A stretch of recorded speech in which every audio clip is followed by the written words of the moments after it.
moi je suis Cyril Boron, à la base je suis paysagiste et actuellement je suis aussi lombriculteur.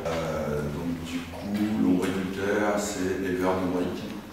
Lombricomposteur, c'est une boîte dans laquelle on met des lombriques. Donc il y a pas mal de choses qui m'intéressent dans tous les deux. J'ai l'impression d'essayer d'écologiser la ville, comme tu disais, et je vous assure que c'est bien compliqué. Globalement, je ne connais pas du tout, j'ai jamais été à la fac. Si la semaine dernière, je suis passé à l'INSA voir un collègue, j'ai jamais vécu à la fac, j'ai jamais fait d'études universitaires. J'ai toujours fait des formations agricoles, dont des formations en paysage. Il y a 10 ans, j'étais uniquement paysagiste et je me suis penché il y a quelques temps paysagiste en ville, agriculteur de ville, j'ai tendance à dire parfois, et je me suis penché en gros au retraitement des déchets.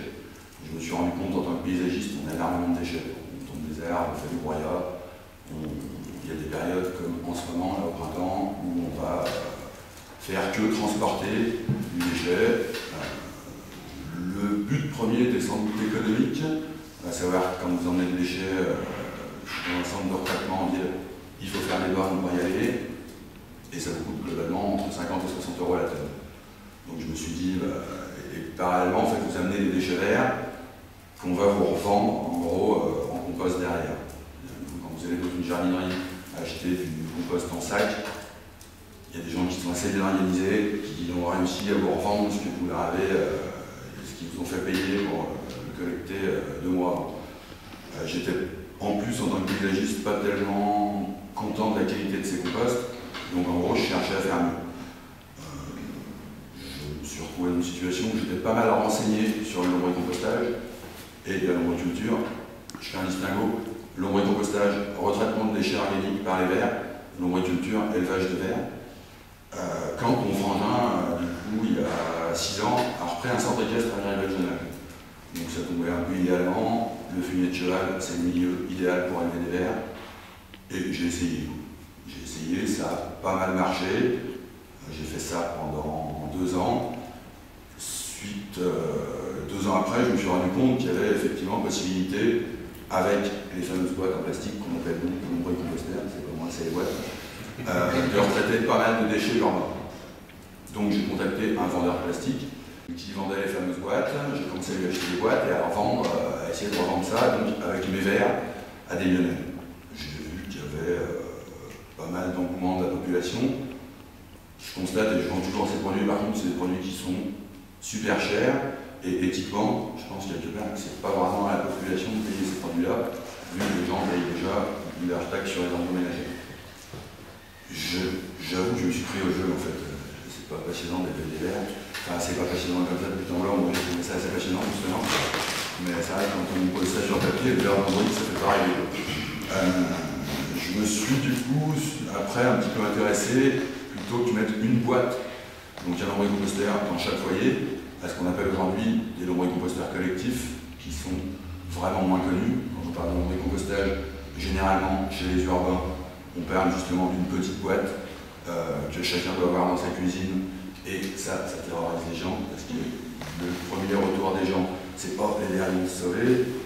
2, le truc du compostage classique, ah ça va puer, tout ça. En fait, on n'a pas du tout ce truc-là, on n'est pas vraiment, on discutera après, on n'est pas vraiment sur la même chose que le compostage classique. Les intérêts, on va parler un petit peu maintenant quand même, les intérêts du lombricompostage par rapport à un compostage classique, pas de gaz à effet de serre, c'est un peu le problème du moment, pas de jus polluant, et la possibilité de retraiter les déchets assez souvent sur place.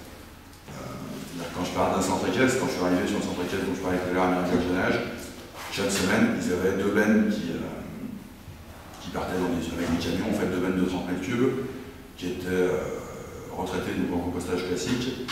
Et l'idée, c'est d'arriver à proposer à différentes structures d'arriver à traiter leurs déchets sur place de manière non polluante. Aujourd'hui, un paysan ou un centre équestre, s'il fait un tas de fumier, vous allez avoir des pollutions assez conséquentes parce qu'il va faire du gaz et qu'il va faire du jus. En lombricompostage, les vers captent la matière, concentrent la matière et on n'a effectivement pas ce type de pollution. Donc une fois que je me suis intéressé au côté urbain, j'habite à Caluire, je suis vraiment ville, je suis lyonnais d'origine, j'habite à Caluire, et j'ai vu qu'effectivement on pouvait retraiter les déchets des urbains. Je me suis dit naturellement, en regardant un petit peu, là je vais faire un peu de politique, désolé, que en fait du coup si j'appelais la mairie du quartier ou si j'appelais une structure qui avait des déchets, elle, ces déchets ne l'intéressent pas, ça ne coûte pas grand chose, mais en gros ils payent aux communautés de communes, à savoir la chaîne de Grand Lyon. J'ai donc appelé le Grand Lyon en lui disant j'ai des trucs à vous proposer. À l'époque j'étais un peu naïf, j'ai pris 5 ans, j'ai un peu vieilli, je suis un peu naïf, peut-être un peu plus blasé, je sais pas. À l'époque, je prenais mon téléphone tout le temps, et les gens au téléphone, ils me disaient « Ah, ce que vous faites, c'est super ». Et je dis « Alors, qu'est-ce qu'on fait ?» Eh ben, rien. Donc c'est juste super. Ça fait toujours plaisir. On dit « Ce que vous faites, c'est super, ça donne envie de continuer ». J'ai plus l'impression qu'au final, en ce moment, c'est un peu mis à la graine pour leur mettre la misère. Mais donc voilà, en gros, si aujourd'hui, vous faites du compostage à Lyon, que vous appelez le Grand Lyon, en leur disant « Je sais retraiter 30% du poids des poubelles des gens », et bien vous les terrorisez. Là, on tombait sur des ingénieurs, chefs de projet compostage, sont là aujourd'hui à Lyon, en France, en 2013, à vous faire des grandes affiches à tous les coins de rue sur un développement durable. Ça coûte cher, il y a des gens qui bossent là-dessus, mais quand vous leur proposez des solutions, en gros, ils vont tout faire pour qu'elles n'avancent pas vraiment. Donc j'en parlais tout à l'heure avec David. Moi, je me suis retrouvé du coup il y a 3 ans, alors je faisais des propositions au Grand Lyon, complètement menotté par cette structure, et c'est toujours le cas. C'est-à-dire qu'aujourd'hui, je peux aller travailler à Défense, je peux aller travailler en Savoie, je peux aller travailler à différents endroits, ça ne me fait pas rêver, je suis lyonnais, je voudrais plus justement arriver à faire du circuit court et changer les choses localement. Aujourd'hui, pour moi, c'est pas possible. C'est pas possible parce que du coup, et politiquement, d'ailleurs les politiques dont je me sens plutôt proche, ont voulu un moment faire rentrer, dont vous vous sentez plutôt proche aussi, je le sais, donc, je ne les citerai pas non plus, mais c'est là que je l'aime bien, ont voulu faire rentrer le compostage au Grand Lyon. Le Grand Lyon s'est dit, eh ben, ces politiques-là nous tannent, on puisse faire du compostage, on va faire du compostage. Ils ont financé une asso, voilà, dedans, à mon sens, pas mal de ronds, parce que si j'avais ces ronds-là, j'ai l'impression qu'on pourrait changer le monde, mais en même temps, c'est pas des saménards. Et du coup, ils ont fait, quand je dis qu'ils m'ont complètement caramblé, si aujourd'hui, demain, je te dois un composteur, que tu vis avec tous ces gens-là, un composteur d'appartement, et que du coup, tu arrives à les convaincre, ils habitent tous dans ton immeuble là, que tu arrives à les convaincre de mettre un composteur dans les locaux poubelles, ce qu'on sait faire, aujourd'hui, je sais faire ça, et ben tu vas me rappeler, tu vas me dire, oh, les autres, ils sont à donf et tout, machin, fais-moi un devis, je vais te faire un devis, tu vas dire, oh, c'est cher, forcément, je vais te faire un devis sur un truc qu'on ne vend pas du tout, qui est forcément un petit peu cher, je vais peut-être tenir un quart d'heure en fait. Et du coup, je vais te faire un devis, tu vas l'envoyer au Grand Lyon, parce que du coup, tu payes la taxe des ordures ménagères, normalement, eux, ils sont censés financer ce genre de truc, ils touchent des ronds de l'ADEME pour financer ce genre de truc, pas mal de ronds, et le Grand Lyon vont prendre mon devis, le transférer à l'association en question, qui va rajouter une ligne de 1 000 € de conseil sur mon devis à moi, forcément.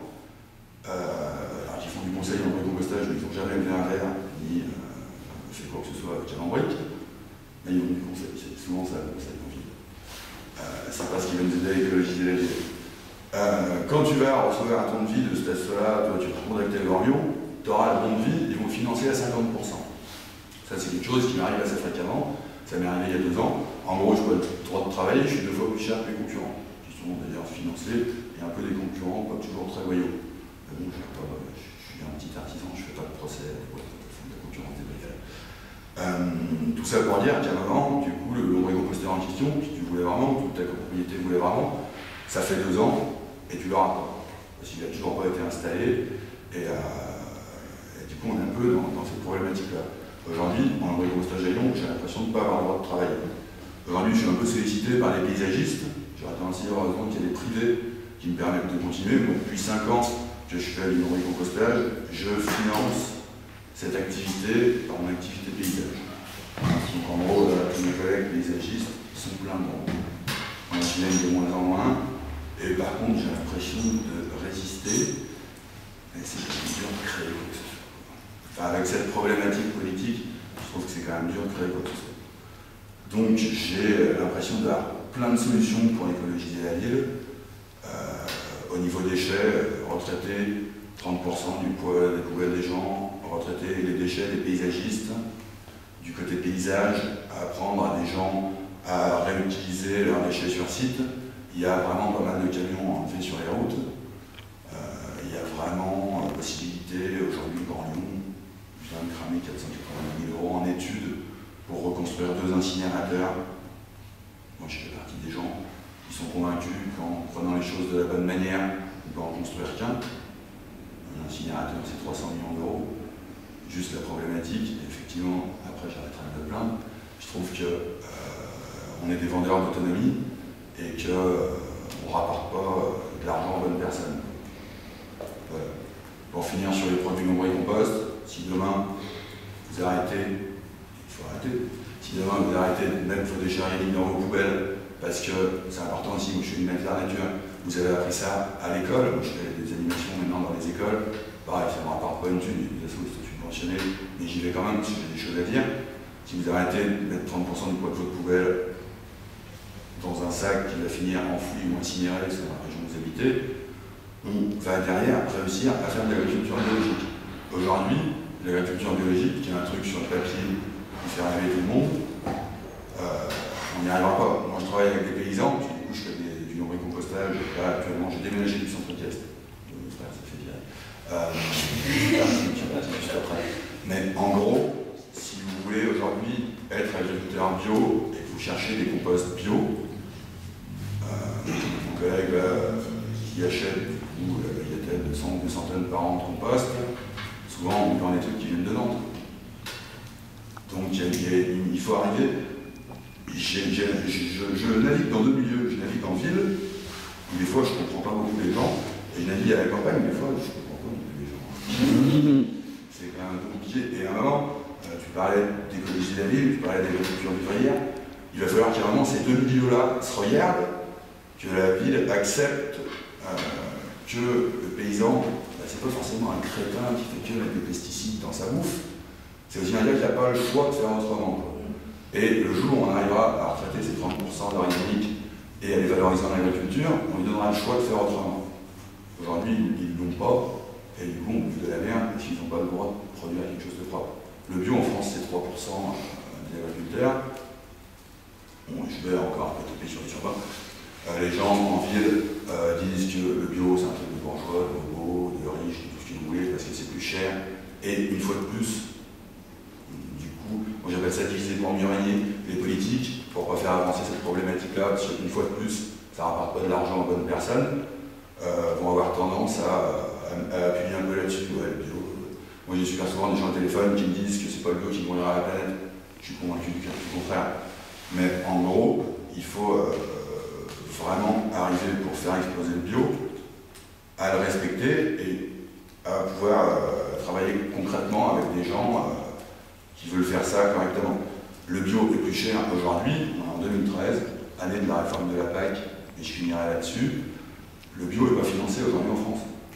L'agriculture intensive est financée. Si demain vous voulez être agriculteur bio sur une petite surface et faire, on parlait d'AMAP tout à l'heure, faire ce que moi j'appellerais du paysanisme, bio ou pas, parce que bio pour moi n'était qu'une étape, il faudra aller plus loin, vous ne pouvez pas être compétitif. Donc, on ne développera pas le bio en France, probablement de cette manière. Je ne sais pas si tu m'interroges. Puis j'ai fini. Oui.